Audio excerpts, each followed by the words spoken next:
कभी सोचा है हमारे जाने के बाद हमारी तस्वीरों का, हमारे संदेशों का, हमारी यादों का क्या होता है? वो डिजिटल दुनिया जिसका हम रोज एक हिस्सा होते हैं, हमारे बाद कहाँ जाती है? ये एक ऐसा सवाल है जिसके बारे में हम ज्यादा नहीं सोचते। शायद सोचना भी नहीं चाहते। लेकिन ये हमारी आज की सच्चाई का एक बहुत बड़ा हिस्सा है। हमारा भौतिक जीवन तो समाप्त हो जाता है, पर हमारा डिजिटल जीवन, वो सर्वर और क्लाउड में शायद हमेशा के लिए रह जाता है। आजकल हम सब एक तरह की दोहरी जिंदगी जी रहे हैं ना। एक हमारी असली दुनिया है, हमारा घर, परिवार, हमारी चीजें, और दूसरी है हमारी डिजिटल दुनिया जो हमारे फोन और लैपटॉप में बसती है। बिल्कुल। और ये जो डिजिटल दुनिया है, ये हमारी जिंदगियों का एक आईना बन गई है। हाँ, एक आईना। पर एक ऐसा आईना जो शायद सिर्फ अच्छी तस्वीरें दिखाता है।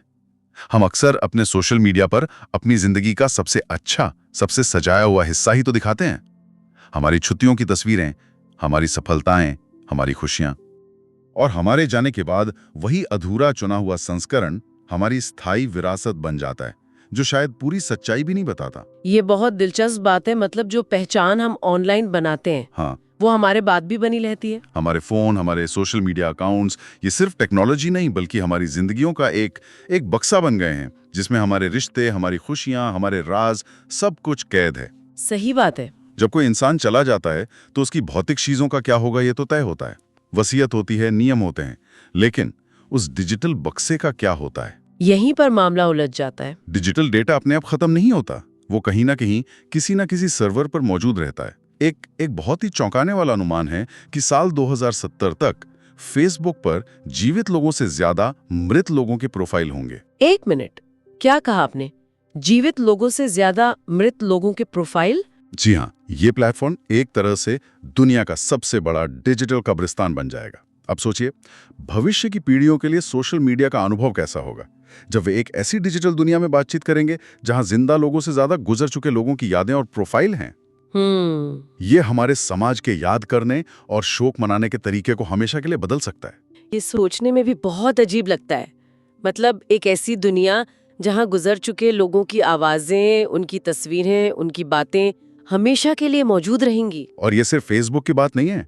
हमारे भेजे हुए हर ईमेल, क्लाउड पर रखी हर तस्वीर, हर ऑनलाइन अकाउंट, ये सब हमारा डिजिटल अवशेष है जो हमारे जाने के बहुत बाद तक बना रहता है।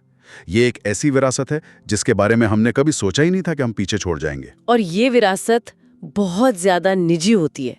हमारा फोन सिर्फ एक मशीन नहीं है, बल्कि सही मायनों में यादों का पिटारा है। बिल्कुल, एक टाइम कैप्सूल की तरह है। एक ऐसा कैप्सूल जिसे हमने सालों तक धीरे धीरे अपनी जिंदगी के छोटे छोटे पल्लों से भरा है। हाँ बिल्कुल। सोचिए, उसमें रखी परिवार की शादी की हजारों तस्वीरें, बच्चे के पहले कदम का वीडियो, किसी पुराने दोस्त के साथ सालों पुरानी व्हाट्सएप चैट, या किसी अपने की भेजी हुई एक प्यारी सी वॉइस नोट जिसे हम शायद बार बार सुनते हैं। ये सिर्फ फाइलें नहीं है, ये हमारे एहसास हैं, हमारे रिश्ते हैं, ये वो पल हैं जिन्हें हमने जिया है। और यही यादें कभी कभी बिना बुलाए अप्रत्याशित रूप से सामने आ जाती हैं। मेरे एक दोस्त के साथ ऐसा हुआ था। उसके पिता के गुजरने के 1 साल बाद फेसबुक ने उनके जन्मदिन का नोटिफिकेशन भेजा। ओह! उसने बताया कि उस एक छोटे से नोटिफिकेशन ने उसका पूरा दिन खराब कर दिया। ये दिखाता है कि इन एल्गोरिथम्स में भावनात्मक समझ की कितनी कमी है। हाँ, क्योंकि डिजिटल दुनिया समय को हमारी तरह नहीं समझती। उसके लिए तो सब कुछ बस डेटा है। उसे नहीं पता कि जिस इंसान का जन्मदिन वो दिखा रही है वो अब इस दुनिया में नहीं है। गूगल फोटोज भी तो यही करता है, अचानक किसी पुरानी तस्वीर को मेमोरी कहकर दिखा देता है। और ये किसी के लिए सुकून भरा हो सकता है तो किसी के लिए बहुत तकलीफ दे भी। यह हमें याद दिलाता है कि डिजिटल दुनिया में समय एक अलग तरीके से चलता है। वहां अतीत वर्तमान की तरह ही मौजूद रहता है। और ये टकराव तब और गहरा हो जाता है जब परिवार उन यादों को सहेजना चाहता है या उस डिजिटल अस्तित्व को एक सही अंजाम देना चाहता है। यहीं से असल मुश्किलें शुरू होती हैं। अब मान लीजिए परिवार उन यादों को सहेजना चाहता है या उस अकाउंट को हमेशा के लिए बंद करना चाहता है, लेकिन वो ऐसा कर नहीं पाते। सबसे बड़ी दीवार होती है पासवर्ड्स। हमें अपने पासवर्ड्स तो याद नहीं रहते, परिवार वालों को कैसे पता होंगे? और अब तो मामला और भी पेचीदा हो गया है। लगभग हर जरूरी अकाउंट पर 2 फैक्टर ऑथेंटिकेशन लगा होता है, जिसके लिए आपका फिंगरप्रिंट या आपके फोन पर आने वाला एक कोड चाहिए होता है। सही बात है। अगर फोन ही बंद है तो वो कोड कहाँ से मिलेगा? इसका मतलब है कि उन यादों तक पहुंचना लगभग नामुमकिन हो जाता है। दरवाजा है लेकिन चाबी खो गई है। असल में चाबी हमारे पास कभी थी ही नहीं। हमारे डिजिटल जीवन के असली मालिक या गेटकीपर हम या हमारा परिवार नहीं, बल्कि वो बड़ी बड़ी टेक कंपनियां हैं, गूगल, मेटा, एप्पल। हमारे जाने के बाद हमारा सारा डेटा उन्हीं के सर्वर पर, उन्हीं के नियंत्रण में रहता है। और क्या इन कंपनियों के कोई एक जैसे नियम हैं कि अगर ऐसा हो तो परिवार को ये करना होगा? बिल्कुल नहीं। यही तो सबसे बड़ी समस्या है। हर कंपनी के नियम अलग हैं। कोई एक जैसा कानून नहीं है जो उन्हें एक रास्ते पर चलाए। फेसबुक का तरीका अलग है, गूगल का अलग और एप्पल का अलग। अच्छा। और खासतौर पर भारत में इस विषय पर कानून पूरी तरह से चुप है। हमारे डिजिटल डेटा प्रोटेक्शन कानून में किसी व्यक्ति की मृत्यु के बाद उसके डेटा का क्या होगा, इसका कोई जिक्र ही नहीं है। तो मतलब ये हुआ कि इन कंपनियों की जो मर्जी है वही कानून है, क्योंकि असली कानून तो है ही नहीं। सीधे शब्दों में कहें तो हाँ, कंपनियों की अपनी पॉलिसी ही कानून बन जाती है और परिवारों को अक्सर इन नीतियों के जाल में महीनों तक मुश्किलों का सामना करना पड़ता है। उन्हें अपनी पहचान साबित करनी पड़ती है, मृत्यु प्रमाण पत्र देना पड़ता है, कई बार तो कोर्ट का आदेश तक लाना पड़ता है, और फिर भी कोई गारंटी नहीं होती कि उन्हें उस डेटा तक पहुंच मिलेगी या नहीं। शोक के समय में ये एक अतिरिक्त बहुत थका देने वाला बोझ बन जाता है। बिल्कुल। तो ये साफ है कि तकनीकी और कानूनी तौर पर अपने किसी प्रियजन के डेटा तक पहुंचना एक बुरे सपने जैसा हो सकता है। लेकिन मान लीजिए कि परिवार को किसी तरह वो एक्सेस मिल भी जाए, तब एक और बड़ी मुश्किल सामने आती है जो टेक्नोलॉजी की नहीं बल्कि नैतिकता की है। क्या उन्हें वो दरवाजा खोलना भी चाहिए? ये इस पूरी बहस का सबसे मुश्किल और सबसे जरूरी सवाल है। हाँ। तकनीकी सवालों से ज्यादा ये नैतिक और भावनात्मक सवाल है। हमारे जाने के बाद हमारी डिजिटल पहचान का असली हकदार कौन है? क्या हमारे परिवार को हमारी निजी चैट पढ़ने का अधिकार है? हो सकता है उसमें कुछ ऐसी बातें हों जो हम किसी से साझा नहीं करना चाहते थे। हाँ। या शायद किसी दोस्त ने हम पर भरोसा करके कोई राज बताया हो। ये हमारी गरिमा और निजता से जुड़ा एक बहुत ही गहरा सवाल है। और अब आर्टिफिशियल इंटेलिजेंस मतलब एआई के आने से ये सवाल और भी जटिल और भी डरावना हो गया है। हाँ। ये अब सिर्फ पुरानी तस्वीरों या संदेशों को देखने तक सीमित नहीं रहा। जब आप एआई की बात करते हैं तो मेरे दिमाग में वो ब्लैक मिरर का एक एपिसोड आता है जहां एक महिला अपने मृत पति का एआई क्लोन बना लेती है। क्या हम सच में उस पर्याय पर पहुंच गए हैं? ये अब सिर्फ फिक्शन नहीं रहा, टेक्नोलॉजी बिल्कुल वही पहुंच चुकी है। ब्लैक मिरर ने जो दिखाया वो अब चीन और कुछ अमेरिकी कंपनियों में हकीकत बन रहा है। आज ऐसी तकनीक मौजूद है जो किसी मृत व्यक्ति के सोशल मीडिया पोस्ट्स, ईमेल और संदेशों का उपयोग करके उसका एक डिजिटल भूत या एआई अवतार बना सकती है। अच्छा। हाँ, एक ऐसा अवतार जो बिल्कुल उसी की तरह बात कर सकता है, उसी की आवाज में, उसी के अंदाज में। ये सुनकर तो रोंगटे खड़े हो जाते हैं। मतलब कोई मेरी सहमति के बिना मेरे डिजिटल डेटा का इस्तेमाल करके मेरा एक एआई अवतार बना सकता है जो लोगों से बात करे? ये तो पहचान की चोरी से भी ज्यादा डरावना है। बिल्कुल। क्या इसे रोकने के लिए कोई नियम है? लगभग कोई नहीं। ये टेक्नोलॉजी इतनी नई है कि कानून बहुत पीछे रह गया है। चीन में लोग अपने प्रियजनों के ऐसे अवतार बनवा रहे हैं ताकि उनसे बात करके अपना दुख कम कर सके। अमेरिका की एक अदालत में तो ये भी हुआ कि एक हिंसक अपराध के पीड़ित के एआई अवतार ने अपने ही केस में बयान तक दिया। ये अविश्वसनीय है। परिवार ने एआई की मदद से उसे वीडियो के रूप में पेश किया ताकि वो अपनी बात कह सके। यहाँ नैतिकता के बहुत गंभीर सवाल उठते हैं। बिल्कुल।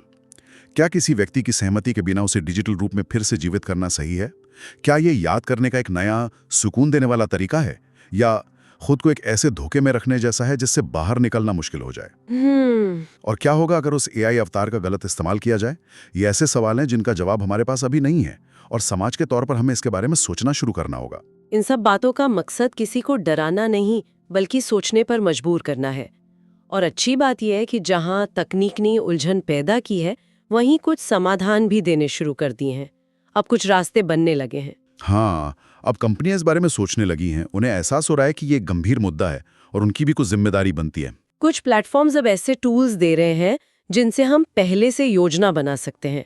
जैसे मैंने फेसबुक के लेगेसी कॉन्टैक्ट के बारे में पढ़ा है, पर इसमें एक बड़ी बात यह है कि वो लेगेसी कॉन्टैक्ट आपके मैसेज नहीं पढ़ सकता, है ना? बिल्कुल। ये निजता और प्रबंधन के बीच एक संतुलन बनाने की कोशिश है। फेसबुक की सोच ये है कि आपके जाने के बाद आपका अकाउंट एक स्मारक या मेमोरियल बन जाए। अच्छा। आपका लेगेसी कॉन्टैक्ट आपकी तरफ से एक आखिरी पोस्ट डाल सकता है, प्रोफाइल पिक्चर बदल सकता है या अकाउंट को डिलीट करने का अनुरोध कर सकता है, लेकिन आपकी निजी बातचीत तक नहीं पहुंच सकता। और एप्पल का सिस्टम वो इससे अलग है। हाँ, एप्पल का लेगेसी कॉन्टैक्ट फीचर एक अलग सोच पर आधारित है। वहां निजता के साथ साथ परिवार को यादें सौंपने पर भी जोर है। अगर आप किसी को अपना लेगेसी कॉन्टैक्ट बनाते हैं तो उसे एक खास एक्सेस की मिलती है। आपके जाने के बाद मृत्यु प्रमाण पत्र और उस की के साथ वो व्यक्ति आपके iCloud में सेव किए गए डेटा जैसे आपकी तस्वीरें, नोट्स और फाइल्स तक पूरी पहुंच पा सकता है। तो दोनों के पीछे की सोच ही अलग है। बिल्कुल। और गूगल का भी तो एक टूल है, इनएक्टिव अकाउंट मैनेजर। ये नाम थोड़ा मुश्किल लगता है। क्या इसे सेट करना बहुत कठिन है? नहीं, ये असल में बहुत ही सरल और काम का टूल है। आप इसमें तय कर सकते हैं कि अगर आपका गूगल अकाउंट एक तय समय तक, मान लीजिए 3, 6 या 12 महीने तक इस्तेमाल ना हो तो क्या होना चाहिए। सबसे पहले गूगल आपको कई बार ईमेल और मैसेज भेजकर संपर्क करने की कोशिश करेगा। और अगर कोई जवाब ना मिले तो वो आपके चुने हुए भरोसेमंद व्यक्ति को, आप 10 लोगों तक को चुन सकते हैं, उसको एक सूचना भेजेगा। और आप ये भी तय कर सकते हैं कि उस व्यक्ति को आपके कौन से डेटा तक पहुंच मिले। अच्छा। शायद आप चाहें कि वो सिर्फ आपकी गूगल फोटोज डाउनलोड कर सके, लेकिन आपके जीमेल नहीं। या आप चाहें तो उन्हें किसी भी डेटा तक पहुंच ना मिले और आपका अकाउंट हमेशा के लिए डिलीट हो जाए। नियंत्रण पूरी तरह आपके हाथ में होता है। इसे एक तरह की डिजिटल वसीयत समझना चाहिए। ये कोई डरावनी चीज नहीं है, बल्कि एक बहुत ही सोचा समझा और जिम्मेदाराना कदम है। ये अपने प्रियजनों की देखभाल करने का एक तरीका है, ताकि उन्हें हमारे जाने के बाद के मुश्किल समय में पासवर्ड्स और कंपनी की नीतियों से न जूझना पड़े।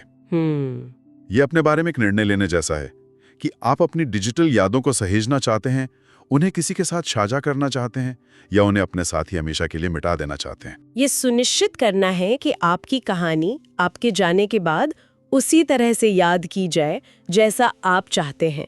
नियंत्रण आपके हाथ में रहे, किसी कंपनी या किसी अनजान एल्गोरिथम के हाथ में नहीं। अंत में यह हमारी डिजिटल विरासत को संभालने की जिम्मेदारी लेने के बारे में है। जैसे हम अपनी भौतिक संपत्ति, अपने घर और बैंक बैलेंस के बारे में सोचते हैं, वैसे ही हमें अपने इस डिजिटल अस्तित्व के बारे में भी सोचना होगा। ये अब हमारी जिंदगी का एक अभिन्न अंग है। अगर हमारी डिजिटल यादें हमारी कहानी है, तो हमारे बाद वो कहानी कौन सुनाएगा और कैसे सुनाएगा?